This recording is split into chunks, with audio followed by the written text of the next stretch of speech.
Hello and welcome to the Pre-Chiro podcast. I'm your host, Dr. Ben Glass, and today we have a Pro-Chiro Connection with Dr. Liam Schubel. So excited for this conversation. Dr. Liam, can you kind of just get us started by introducing yourself and sharing a little bit about why you were called to become a chiropractor? Sure, Dr. Ben. First of all, say it's a great pleasure to be here on the program with you, and appreciate your vision and what you're doing inside and outside of chiropractic. Uh, I was introduced to chiropractic, like many people. My mother was, she's kind of like the energizer bunny of the family, bringing us to every single event, hoping that someday we were going to be able to express a more optimum life than she had. And one day she starts to get sick and she starts to get worse. And we go to all the medical doctors, and she continues to go downhill.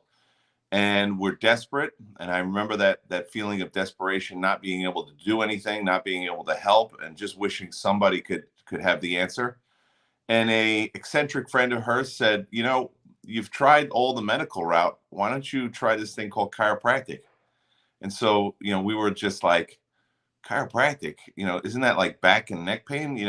My mom has bilateral bursitis. She can't move. Every time she moves, it feels like somebody's stabbing her in the shoulder, and she's on like morphine like drugs. What's chiropractic going to do for her? And so the eccentric lady says, well, how's it been going with what non-chiropractic is doing for her? And I said, well, you got a good point. So she goes in to see this chiropractor, and one adjustment, and her life is restored. And the chiropractor doesn't stop there. He says, when am I going to check your son, Liam? Oh, my son doesn't have back pain, neck pain, bursitis. Well, tell me about his health. Well, he's had pneumonia like 3 times, like he's constantly taking antibiotics.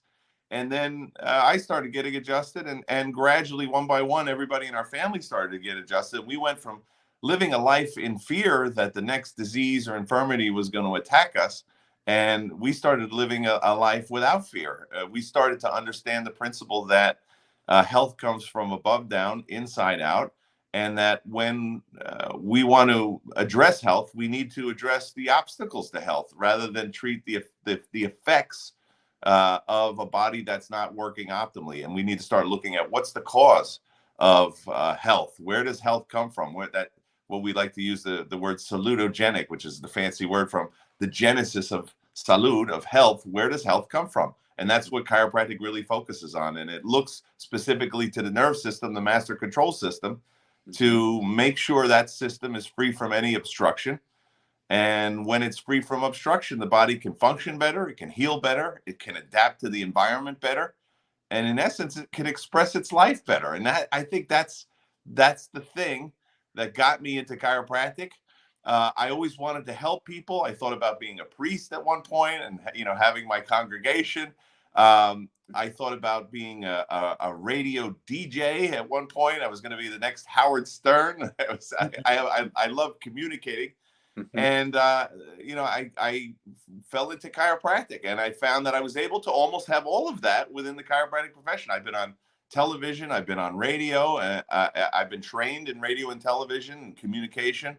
I've spoken on stages around the world, chiropractic stages and non-chiropractic stages, because of chiropractic. I've traveled all over the world because of chiropractic. And everywhere I go, I feel empowered as a chiropractor, because I have in my hands that ability to unleash the innate potential of every single person that I come in contact with. And that is an empowering feeling. I remember, being a student, and, as students, we're kind of the lowest level of the social ladder. We don't have any money. We don't really have that much knowledge yet. And we don't have a career. We don't have any diploma or anything like that. And I remember when I was in chiropractic college, the first time I learned to do a chiropractic adjustment, it was an occiput move, and it was a rotary occiput move.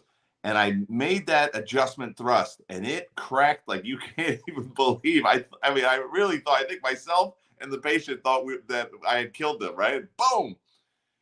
And that person got up off the table and said, oh my God, I can feel the power rushing into my body. I had a headache all morning, and that is totally gone right now. And it was like at that point that I said, wow, I went from being this lowly student, this, deeper in debt and no knowledge to holy smokes, with my hands and with my voice and with my heart and my mind, I could change the world with this thing called chiropractic. And so I found chiropractic to be the tool or the vehicle that I could use to optimize the human expression on this planet. And that to me has been the greatest gift to myself, to my family. Now I have perfectly healthy children that have been adjusted since birth. And all the other parents say, "What is it that you do? What are you eating? What vaccines are you taking? Like everybody wants to know what's the secret to this abundant health that we have." And if you look at my family versus everybody else's family, the big secret is that we know where health comes from. We know the genesis or the origin of health, and we maintain that rather than waiting for it to all fall apart. We have a constant plan of maintenance and optimization, and that's what chiropractic is all about. It's that ability to express your life optimally for your entire life existence, and I think that's the greatest gift. And so that's how I got into chiropractic, and as you can see, 26 years later, that's why I'm so excited about chiropractic. If you include my chiropractic career, I've been in this more than 30 years. And I'm telling you, Ben, it's early in the morning and, I'm a little bit tired. We had a birthday party last night. And you just asked me one question about chiropractic, and I'm instantly awake and I'm instantly excited. I'll talk all day with you about this thing called chiropractic. And that another gift, right? So many people have these jobs where oh gosh, I got to go into work today. I've never had that. I get up and I say, I'm going into work today. This is going to be fantastic. I can't wait to see how much good I can do in the world today. And that's what chiropractic provides for doctors of chiropractic and patients alike. You touched on a number of things. One was life without fear. And I believe that students, as you mentioned, like what the mindset of a student is, there's a lot of fear that comes up, uncertainty of the future. They're not really sure about their path. That's who we're speaking to right now in this conversation, is that high school or college student, or maybe person changing careers, who's looking for a path of purpose, who want to be as passionate as somebody such as yourself who found like their calling. Can you talk about maybe what your background or upbringing was like as you reflect back on it before you became a chiropractor, and how some of the experiences or challenges or adversities really helped you become a chiropractor that can communicate professionally? What were some of the skills that you reflect back on that you developed as a young child or as a teenager that really helped you in this path? Yeah, so great question. First of all, I'm going to tell you that thanks to chiropractic, by the time I was 30 years old, financially, I never had to work again in my life. And now I'm going to be hitting 53 tomorrow. And I work more now than I ever have in my life, because I realize that this life is short and we only have a short period of time to give away the gifts that we've been given during the course of our life. So I started from abject poverty. We were in an area of no can do. There isn't anything, can't do anything, forget about it. Don't dream, because your dreams will just be quashed by everybody else. The man will come get you. So I read a book that transformed my life, and that book was Think and Grow Rich by Napoleon Hill. And in Think and Grow Rich by Napoleon Hill, who, by the way, I must mention, Napoleon Hill's son and Napoleon Hill himself tremendously benefited from chiropractic care. And they included that in their healthcare regimen, just so you know. So in this book, Napoleon says, the universe is abundant. The world is abundant in which we live in. And you could have anything that you want in this world. But you have to ask yourself two questions. The first one is, what specifically do I want in this world? Because that's how your mind works. It focuses on something and tries to bring it into existence and manifestation. And the second thing you have to ask yourself, and I think here's the big challenge with youth today. Yeah, the youth today, here's the big challenge, is that you have to ask yourself, what are you willing to sacrifice to get what it is that you want? And I have to tell you, to be sitting in the chair that I'm sitting in, it's not easy. There has been many times, and I see it every day with chiropractors. I see it with patients. I see it with people in general, students. There comes times where you want to quit. And I often think that in those moments that you're thinking about quitting, that's really the universe checking in with you and saying, you said you wanted this thing, and everybody wants more money. Everybody wants to have a profession. Everybody wants to be respected. Everybody would like to have a diploma. Here's me, the universe, asking you, do you really want it? Because the difference between winners in this life and the losers is taking that extra step. In other words, I woke up in the morning today and maybe I don't feel like getting out of bed, but I get out of bed anyway. I woke up this morning, I don't feel like going to the gym, but I go to the gym anyway. Mm-hmm. And I woke up this morning, I got to go to class. I don't feel like it, but I go anyway. I failed my test yesterday in my class. I don't feel like continuing along in this process, but I'm going to go do it anyway. And I'm going to find a different way to get the results that I want. I'm going to ask for help.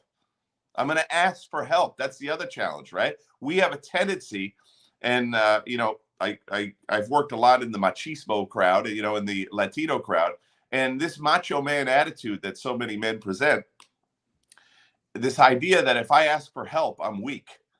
And I tell you this, you can't be farther from the truth. Do you know that there's so many successful people in the world, and I'm one of them, that if somebody asks me for help, I feel honored.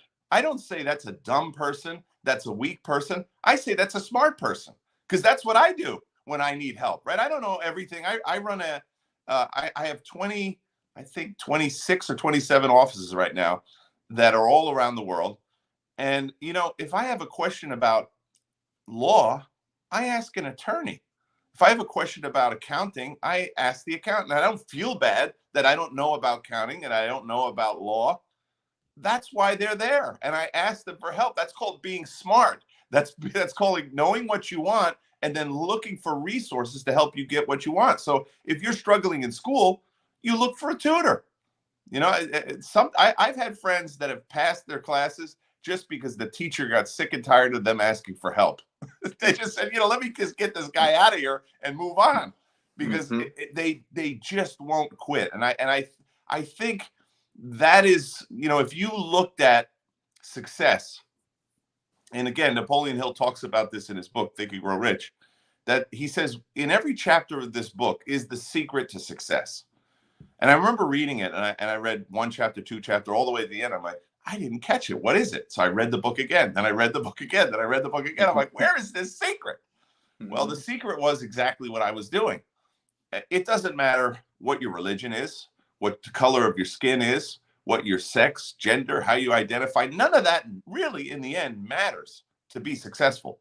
What matters is your level of persistence. Can you, in the face of adversity, continue along your path anyway?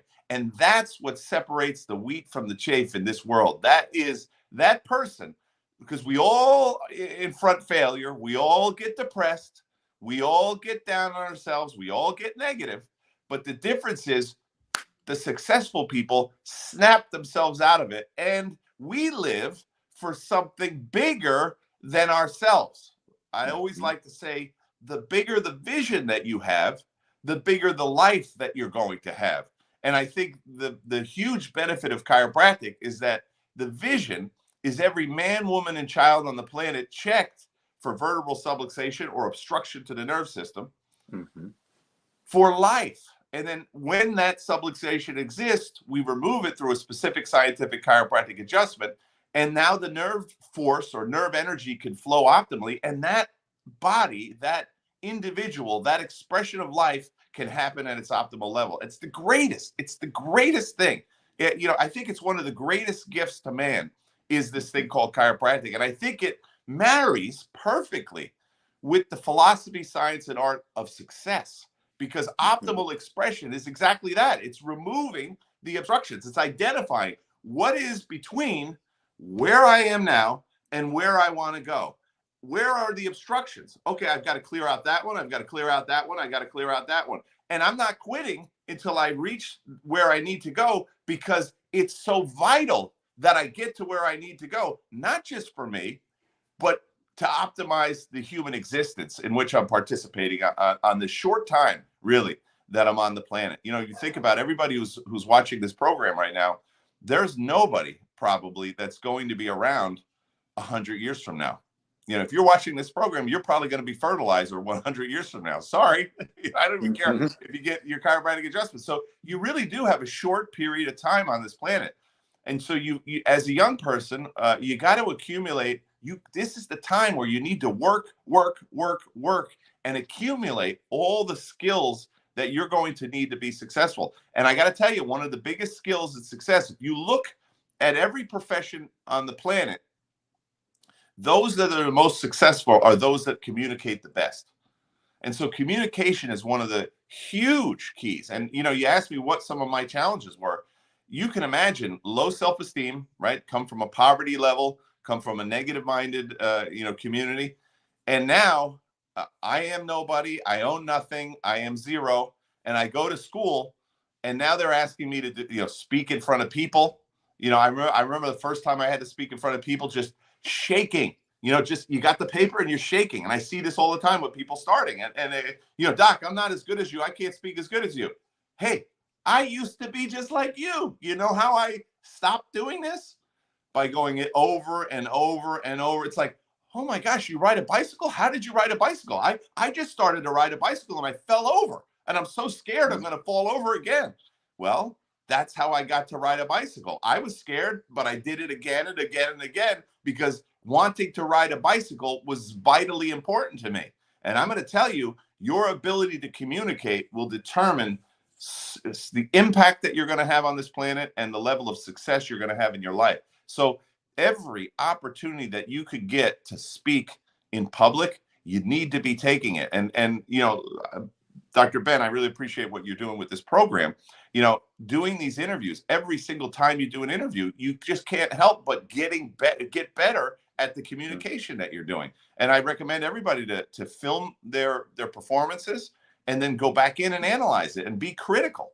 So, the other thing I would say is, and this is a challenge with the generation that's coming up, we look at criticism as negative. Hey man, you're being so critical of me. This is just how I am. I express myself this way. What's up? Why are you getting so down and negative on me? Listen, I look for criticism. I'm going to watch this program when I'm finished, and I'm going to say, I can't believe I said that. I used the wrong verb tense on that. I'll follow up on everything that we're talking about because I want to be a better communicator. And so you have to look for criticism and thank people that are criticizing you. Now, that being said, maintain your flame. Maintain that flame. Don't let people talk you out. I remember when I first did my first office in Latin America, everybody that I knew said it was a bad idea. But I knew inside that this is what I wanted to do. I knew that there was a huge amount of potential down in Latin America where I was bringing chiropractic. But everybody told me it was a bad idea. So that being said, look for criticism, but don't let anybody put your flame out. If you have a vision and a dream, that's non-negotiable. You keep that alive.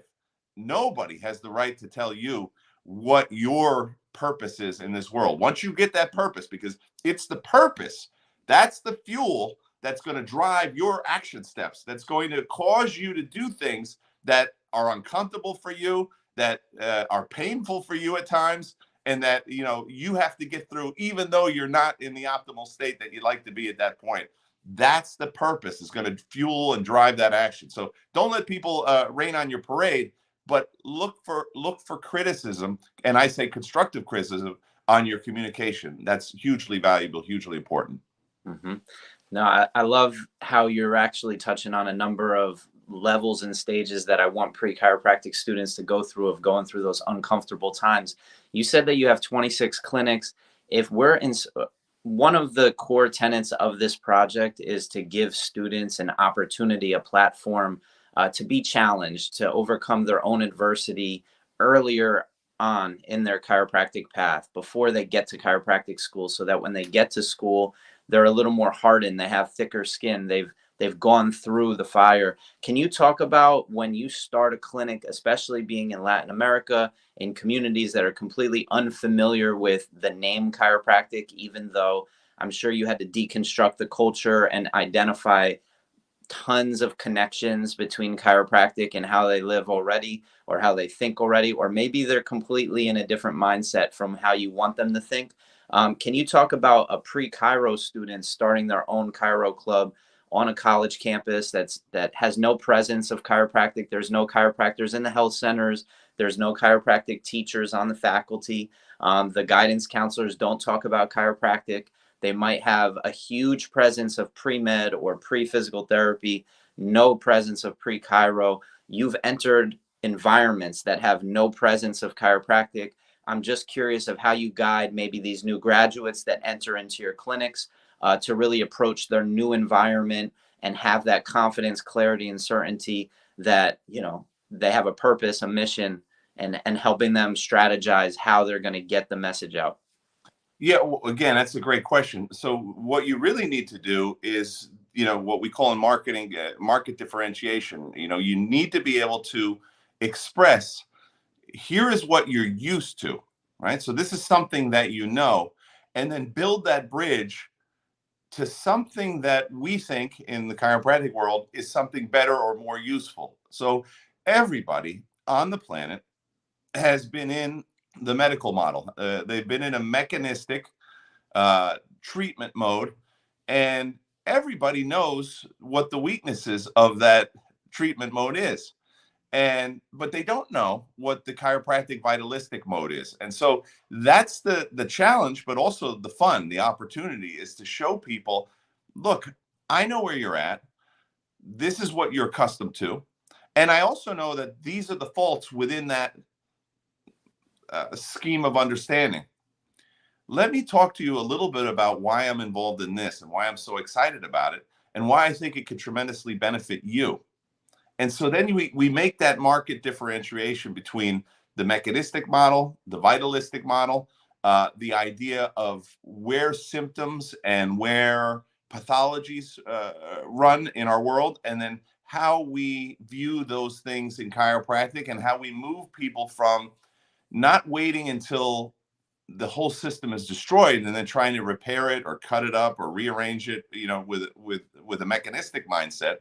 But how can we remove the obstruction to that innate healing force that we all have, that unlimited power that we have in our brain that surges down the spinal cord and goes through all the spinal nerves and then touches every cell, tissue, and organ of our body, and that communication that goes back to the brain, and that system of just orchestration that happens within our body without us even thinking about it. How can we optimize that system? And how can we, this is the question I always say, is like, who in their right mind wouldn't want to function better, heal better, adapt to the environment better? You think that's a crucial message, especially in the past 2-3 years that we've had? Mm-hmm. How can I adapt to the environment better? Because those that haven't adapted to the environment better in these past 2 years are no longer with us. So that's a crucially important question, especially now. And then the fourth thing is just in general, how can I express my life better? And so if we're asking those questions, I often say, the quality of your questions determines the quality of your life. And so if you want to have a better quality of life, you have to ask a different set and a better quality of questions. And so instead of saying, why am I sick? You have to ask yourself is, how could I be more healthy? How can I be more healthy? Well, let's look at the master control system and let's look at the nerve system. And where can we have obstructions in that nerve system? And we know in the spinal column that the spinal column is kind of like a fuse box for the entire energy system for our bodies. And we know that we all have accidents, falls, we sit in poor positions, we sleep in poor positions. Women go through pregnancies. We are overweight. We have athletic activities that can lead to mishaps. All these micro traumas that we have throughout the course of our lives, we know that they could cause the bones in the spine to move out of their position. And when they move out of their position, they could obstruct the normal and natural nerve flow in the nerve system. And that is, like we call in Spanish, a cortocircuito. That is like a short circuit to the system. And we know that we have two options. We could either ignore that, which most people do, frankly. Most people have never had a check of their spine for their entire life. It's fascinating to me because we know that even in the birth process, that when the doctor is pulling on the head, or in this case of forceps or vacuum suction, that they could cause a devastating uh, lack of alignment of the upper cervical region, the bones in the upper part of the neck, and that those bones can directly press. I mean, if you can imagine this, if you're born with bones pressing directly on the brain stem, and you don't know that, you don't have the cognition yet or the understanding that this is something serious. And I think if people did understand this, you would have a chiropractor on the healthcare team of every birth process. I mean, it would be just intelligent. It would just be smart. So if we could live our lives free from obstruction from day one, how amazing would this world be? Number one. And then number two, because of those micro traumas that we all have during the course of our lives, a lot of people say, how do I avoid going to the chiropractor? I say, well, you live in a bubble, you can't. We all have these micro traumas that happen to us. And so that's the role of the chiropractor, is to be able to check that spine, find those misaligned vertebrae that are causing obstruction in the nerve system, and then through a specific scientific chiropractic adjustment, to be able to remove that obstruction in the nerve system and allow that energy to flow over the nerve system and the innate intelligence of the body to reconnect with all the cells, tissues, and organs, and create that orchestra of life that allows us to express our lives optimally. That's how we express our lives. It's through the nerve system. And when that nerve system is obstructed, you cannot express your life optimally. And it's often I say to people, if health is important to you, if you want to say to me, health is important to you, then you must, it's not optional, you must have a chiropractor on your healthcare team. I mean, that's the reason that every high-level athlete in the world is under chiropractic care. It's because the difference between the gold, the silver, and the bronze are milliseconds of performance. So you can't have any obstruction in that nerve system that controls everything. If you want to win, if you want to have the best performance, if you want to express yourself at your innate potential, you have to have a chiropractor. And I think that's where, we make that shift or that change, Dr. Ben, is that most people have a rudimentary understanding of chiropractic because of anecdotal experiences that, you guys might be good for back pain or neck pain or, some musculoskeletal or musculoskeletal condition, when we know that that's just the tip of the iceberg, that when you're experiencing those things, I said to a patient the other day, they were complaining, I got all this pain. And I said, in a sense, after seeing your x-ray, in a sense, thank goodness you have this pain. Thank goodness that those pills, which you've tried before, and the injections, which you tried before, and those operations that you tried before, cutting out the pain, injecting the pain, drugging the pain, in a way, thank goodness, the intelligence of your body is so persistent to let you know, you got to get the cause of this corrected. I mean, look at this damage that we have going on in the x-ray. That didn't happen yesterday when you lifted the heavy bag. What we're seeing here is not from one day. It's the absolute end of that process. So we need to stop this degeneration from happening, and we need to start regenerating it. And the way to optimally regenerate it is to ensure that the nerve system is free from obstruction. And the way to do that is to adjust those spinal vertebrae or those spinal bones that are misaligned, that are obstructing the nerve system. And that's, that's where we bring people from the understanding that they have or don't have about chiropractic into really what's so marvelous and what's so phenomenal. We often say is you have to sell the sizzle. So many times we get so caught up in the science of chiropractic, and the science of chiropractic is so solid. It's really phenomenal. But people don't buy into that. I mean, if you think about it, the science behind some of the things we've been doing in the past 2 years with the medical model, there really is no science behind it. And the end sale, the way they sold it to us, was through emotional triggers. And, that's kind of, we have to learn from that. That's how people are moved from. The great thing about chiropractic is we have the science, we have the truth behind the science, but we also can use emotional triggers in our communication to make people take action, to have them move to take action. I should say to inspire them to take action. And that is the whole thing, is you could be, like a college professor rattling off all the logic behind why a person should have their spine checked for life if they want to live an optimal life. But really, when you can make it real to them, to how an optimized spine and nerve system can really impact positively and negatively their life, then it's a whole different ballgame. And so I think those are some of the tips that we need to do. And if we're starting a pre-chiro class in school, we're going to come across those same challenges because we're going to be dealing with ignorance. We're going to be dealing with people. They're not bad people. They just don't know.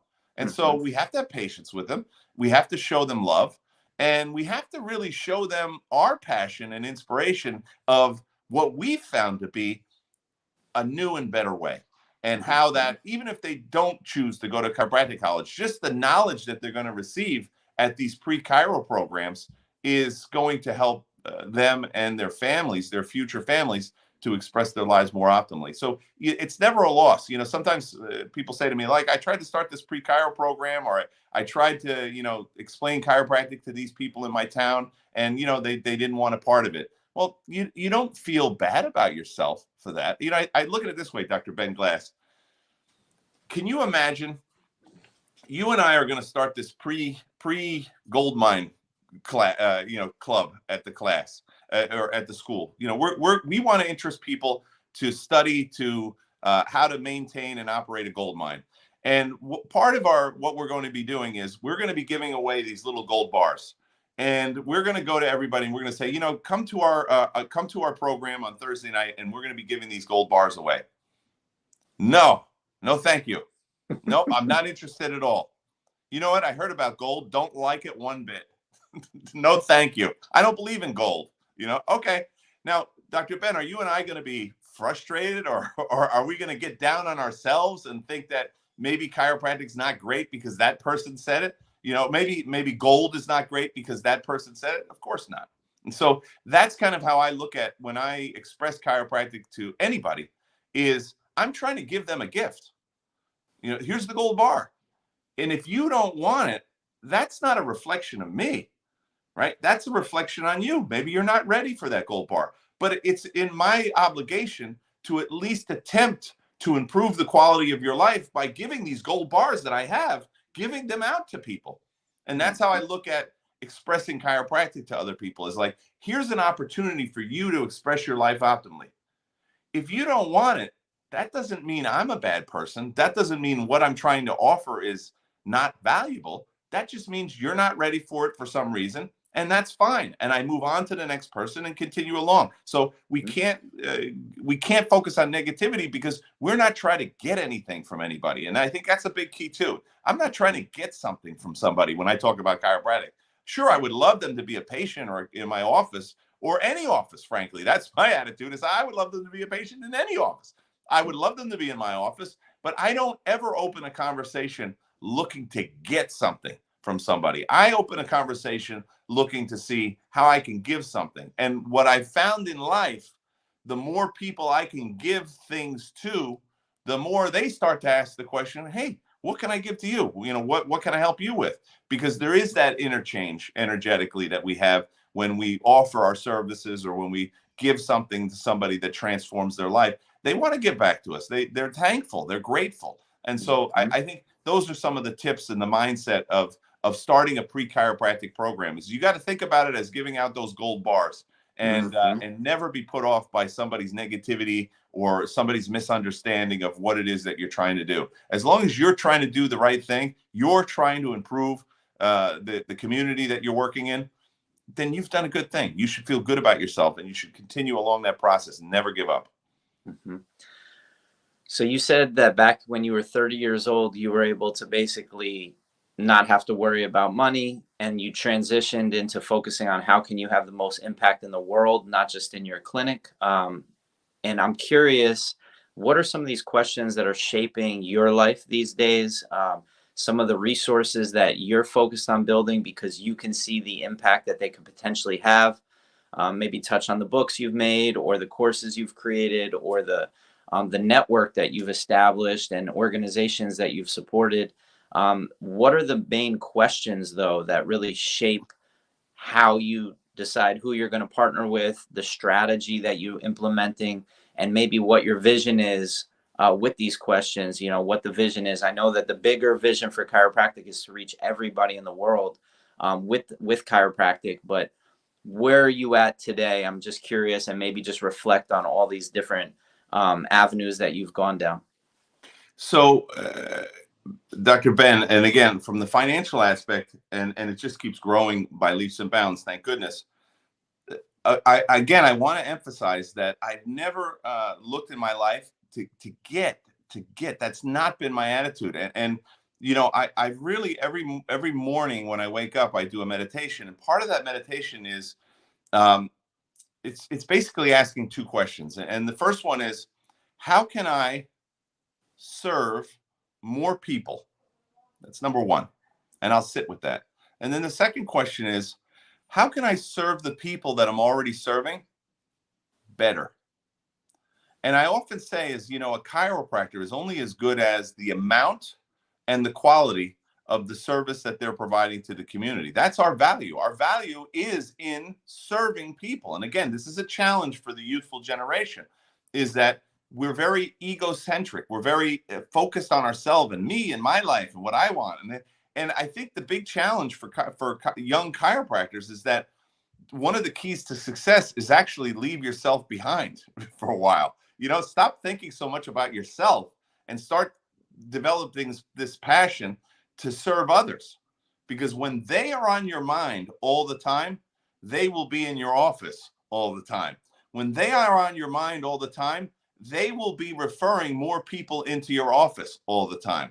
Because when they come into your office, no matter what you say, they are reading your nonverbal communication. I studied neurolinguistic programming for so many years. So in neurolinguistic programming, we know that it's the nonverbal communication that is way more powerful than anything that comes out of your mouth. And what you have in your mindset determines what your nonverbal communication is.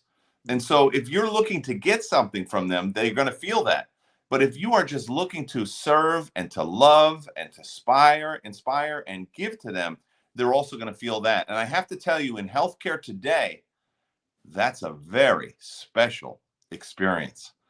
People should really feel when they walk into your office like they just hit the jackpot, the lottery. They've won the lottery of optimized healthcare. And they've encountered this person that is unlike any other. This is not a person going to a job. This is not a person trying to earn a living. This is a person who's passionate about what it is they do. And think about it.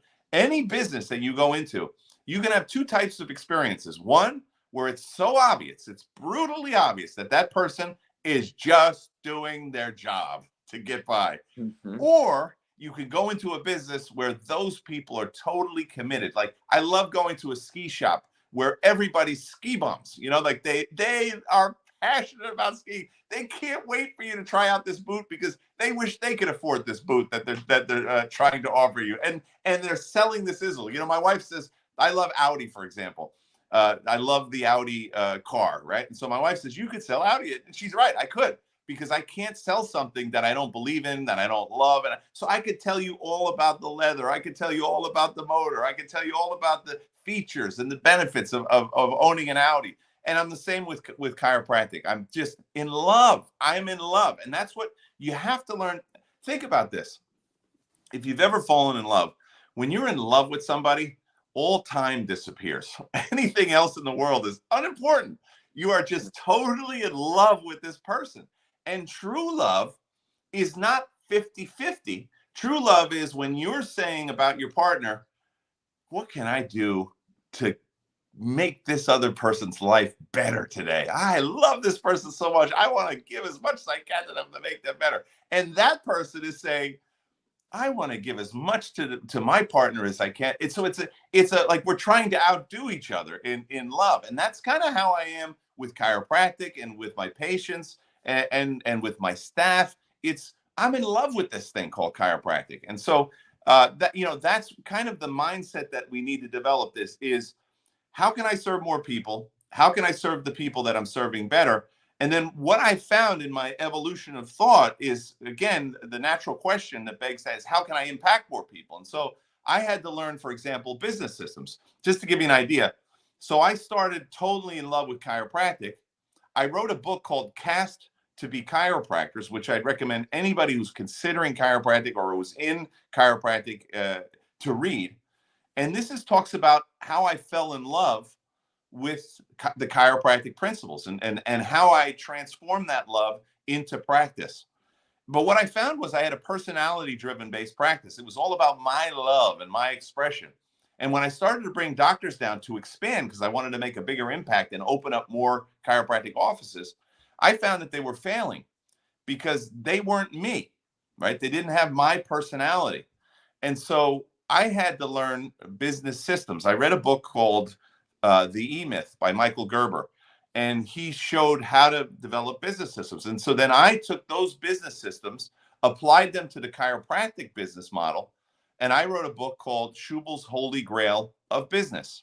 And so with that book, I took Cast to Be Chiropractors, the mindset, I married it to the, hey, how do I become successful in chiropractic? The how-to part of chiropractic, the functionality component, the application of the principle, right? Dr. Gonstead, a famous chiropractor in the chiropractic profession, used to say, never question chiropractic when it appears not to work. Question the application of the principle.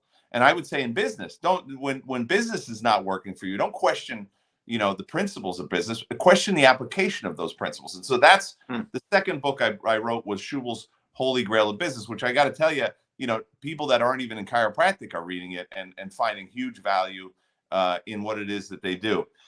Then what I found, so in the transformation of understanding and trying to develop a greater impact, I learned that chiropractic was not the only thing in the world. Can you believe that? It's not the only thing in the world. And I learned that everything that I love in this world can be taken away from me, and we've seen that in the past 2 years, in an instant by somebody called a politician. So I learned that apathy, which is what I had, apathy. I often say there's few people on the planet that hate politics more than I do. People can't believe that because I've been involved in chiropractic politics. I've been involved in chiropractic education. I sat on the board of trustees at Sherman College of Chiropractic. I was the president of the International Federation of Chiropractors and Organizations, and I took both those organizations from failing to hugely successful through the application of the business principles that I had learned. And, I got to that point in our profession and I said, you know what? Everything we love in this profession and outside of this profession can be taken away from us by politicians. And how I learned that is, my family from birth have not been vaccinated. We have in the state of New Jersey where I live, we have a religious exemption to vaccination. Now, they don't tell you that. You'd have to know that. Interestingly, they don't give you that as an option. So I've enjoyed for the past 19, 20 years a religious exemption to vaccination. Well, one day it comes across the shot across the bow was they were going to remove that religious exemption to vaccination in order for my children to attend school. So I just said, not on my watch. And myself and 10,000 other parents with their children stood outside the New Jersey State Capitol, which, by the way, I had never been there in my life, And I'm standing outside of that Capitol in 20-degree weather, almost like George Washington and his troops after they crossed the Delaware and moved on Trenton. That was us. We were outside there, and we had car horns, and we had drums and whistles, and banged on the doors. And you know what? We had to go back again and again and again. And it was months. And we were living in this agonizing situation, looking at where could we move in the United States to be free. And we won by one vote. And I got to tell you, those people at the Capitol in Trenton said they had never witnessed anything like what they witnessed with those parents. You want to have a problem politically? Mess with parents. That's what we recently saw in Virginia, is that, the governor there won because parents are sick of being told how they should be running their children by a politician. And I'm sick of being told by politicians how I should run my health. I watched a president of the United States of America, the most powerful man in the free world, say to me, we're losing patience with you because of your healthcare choices. That's a scary moment. And that, the Jewish people have this saying, never again, never again. I'm never going to let that happen, because it's just like that with fear, that they can control and take away everything and divide us and pit us against each other. And the antidote to that is to not be apathetic. And so as a result, I couldn't have told you 3 years ago, I could not have told you who my state assembly person was, who my state senator was. Frankly, I didn't even know who the governor was in my state. I could care less. I love chiropractic. I don't love politics. I hate politics.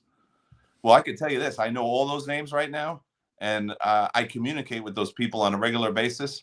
And now guess what? I'm a politician, and I just won a county committee position right now. And there's a thing called the county committee or county precincts throughout the United States of America. Just to give you an idea, have you ever gone to the polling booth and said, both these candidates suck? Right? You ever say, like, I can't win either way? Well, the people that choose who gets on the ballot are what's called county precinct or county committee. And there's 400,000 positions of those in the United States, 400,000 positions. Half of those are empty because apathy, nobody cares. So can you imagine if people like-minded like us that love freedom in this country, we love the freedom to have our health choices. We love the freedom to exercise our religion. We love the freedom of speech on social media.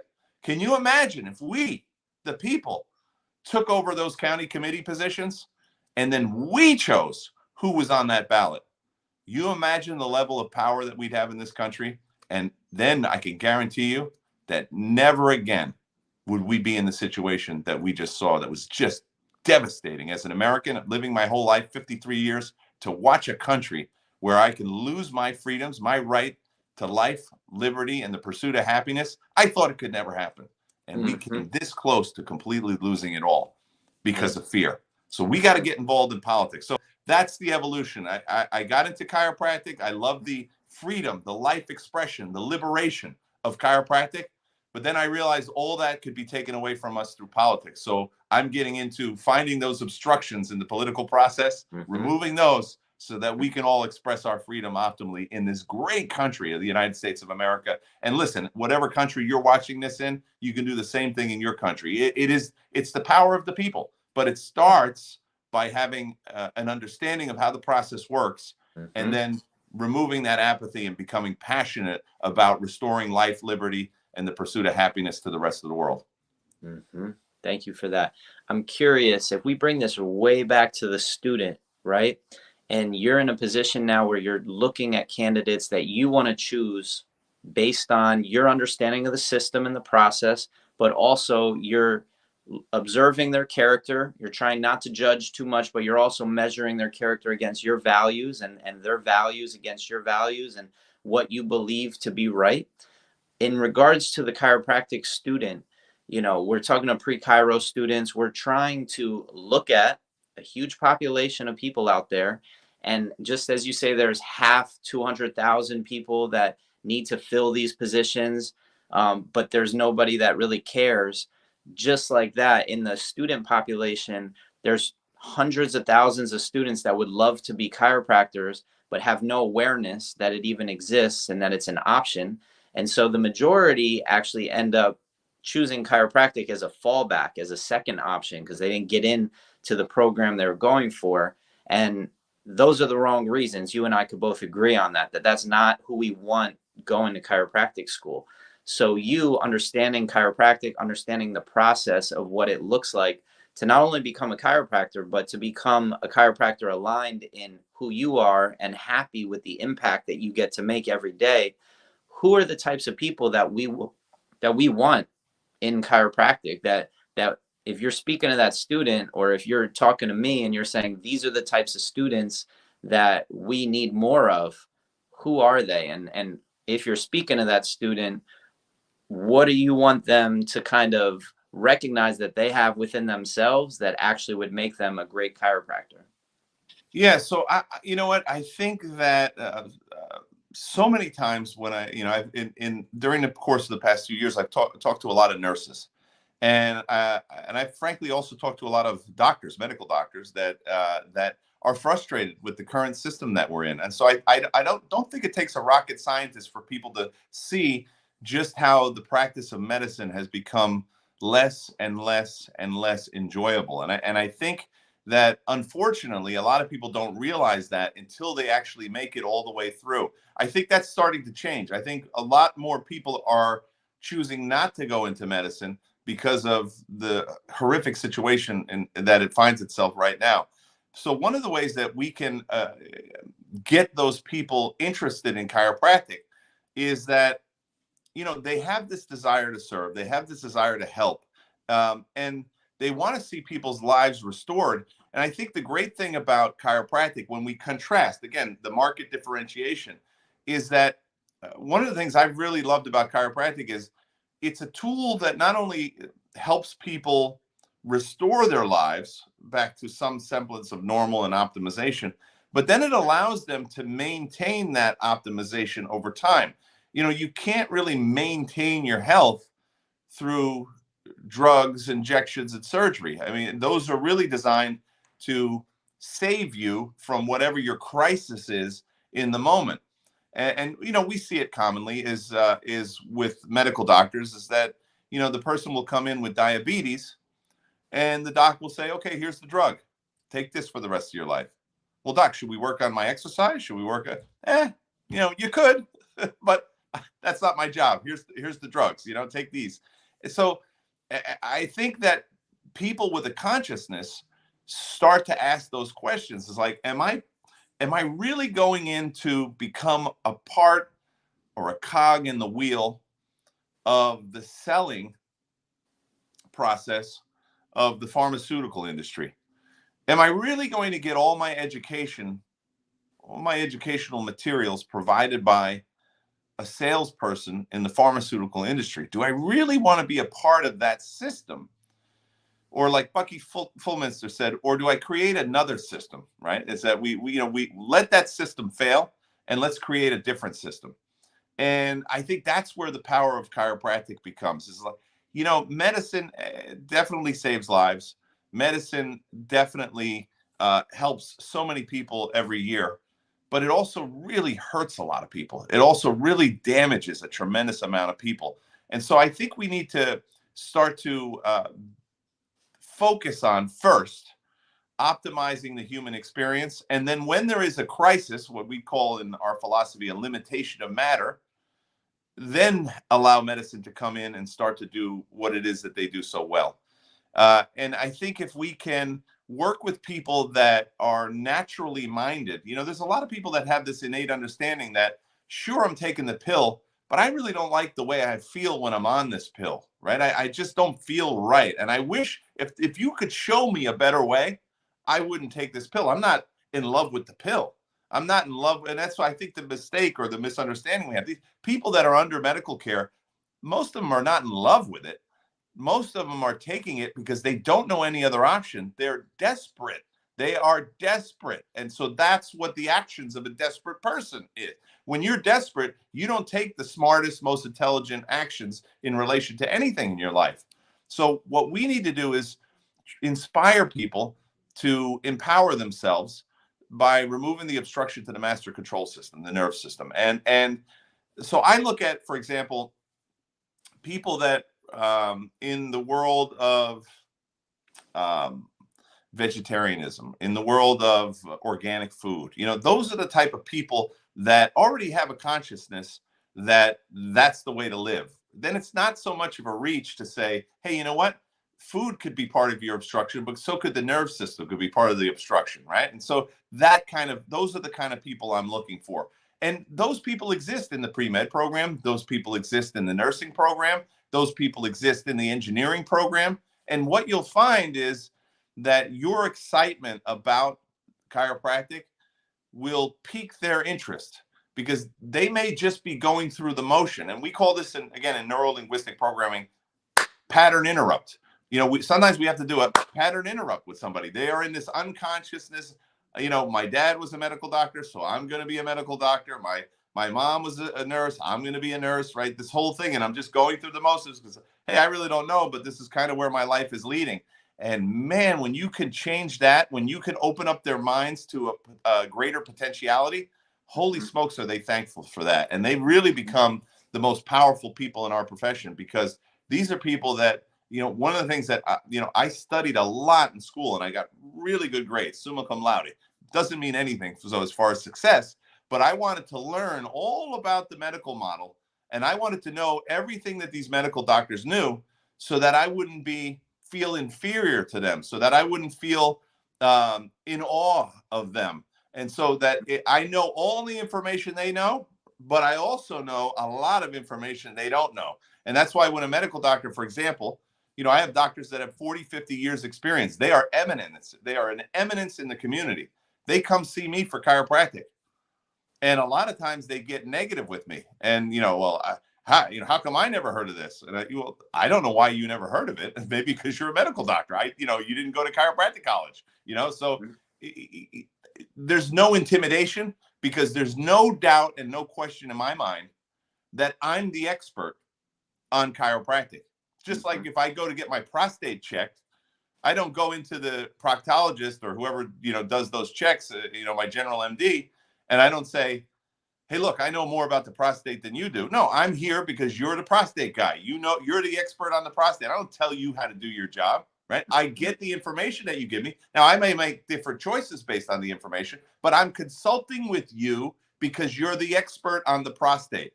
When people come to consult with me, it doesn't matter if they have 40, 50 years of medical experience. They're not the expert on chiropractic, and they're consulting with me because I am the expert in that. And so this is the kind of certainty that we have to have in our communication.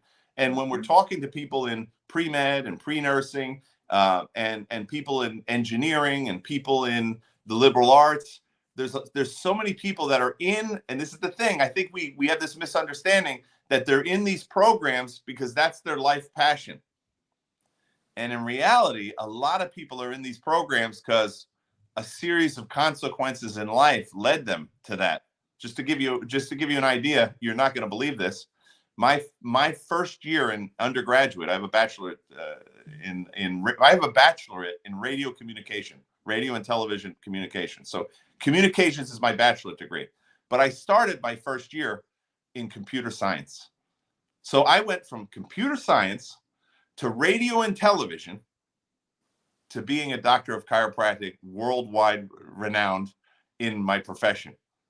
So you think that if you were trying to convince me to be a chiropractor in my first year as a computer scientist, you don't think I would have leapt at that opportunity? You better believe it. I was miserable in computer science, but I just took that because that was my best class in high school. That's the reason I picked computer science. No science there. I didn't know what I wanted to do. So I said, let me look at what I was best at the time. Oh, computer science. And then I found out I didn't like that. And some friends of mine were in radio and television. I really liked them. So I started hanging around with them. All right, maybe I'll do that for a living, right? So we are all in undergraduate. We are all in this field of, I don't know where I want to go. I don't know what I want to do, but I'm doing something. It's better to do something than nothing, right? So I'm doing something to improve myself. And then they come across a person like you who lights them on fire, figuratively, right? With your passion and your understanding and your inspiration of chiropractic. And they say, that was what I was looking for. That's what I was looking for. And so that's the thing. You can't prejudge these people and say, oh, he's in, computer science, or he's in engineering, or that person studied to be a medical doctor. They'll never want to come to my event. They'll never want to be a part of this club. Don't do that to yourself, because these people are all just, a lot of them are not really set on what they want to do. And you could really give them a life. And I got to tell you, they could be lifelong, like thanking you, like you saved me from a life of doing something I didn't want to do. And I'm in love with this thing called chiropractic. Thank you for sharing that with me. And along with that, you're going to have people that say, no, thanks, no, thanks, no, thanks. And that's okay too. But the juice of life is when you can free somebody, when you can connect somebody with their highest power of expression. That's the juice. That's the juice. Even in chiropractic, one of my favorite parts is I do a doctor's report. Even more of a favorite than the adjusting itself, where I optimize the nerve system.